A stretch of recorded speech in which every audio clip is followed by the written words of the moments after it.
But I'm going to try to take you on a little bit of a tour of the world.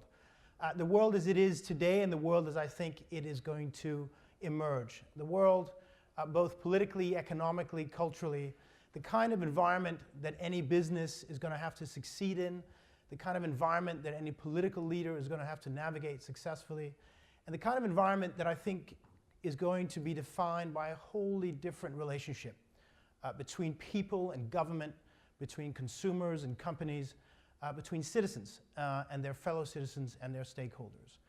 It's a world where a couple of things are essential. One is that you cannot think of politics without economics. You can't think of economics without politics. We all know this from the gridlock in Washington. A lot of the US's economic problems certainly are politically rooted, not economic in many ways. In fact, we have in lots of ways an enormous economic boom coming our way if we could only get the politics out of the way. But it's also a world in which you can't think of the global without the local. And you can't think of the local without the global. And let me tell you a bit about how I'm going to spend the next 45, 50 minutes and then really look forward to an exchange and conversation with all of you. I heard you all very busily talking to each other this morning, and hopefully we can have a conversation too. What I'm going to do is essentially in three parts. First, talk to you a little bit about this new map of the world, a map that I think resembles much more an archipelago, a series of islands connected through water in other ways, but certainly not something that's uniform.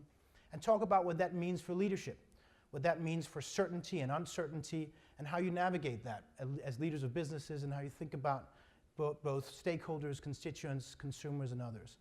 I'm going to talk about three questions that this new map of the world raises for all of us. One is, what kind of conflict are we going to see in the world? What kind of capitalism are we going to see in the world? And what kind of consumer citizen are we going to be operating with and building our businesses and integrating with going forward? And finally, what I want to do is touch on what I think is one of the most interesting and important trends we see today, which is the changing nature of power. I think power itself is really undergoing a very significant change. Its conditions, what it means to have power, the standards that you're held to in a position of power, whether you're a CEO, whether you're the Pope, whether you're the President of the United States, whether you're a leader in an emerging market. Power itself is being contested today in very, very different ways, and I think in very promising ways.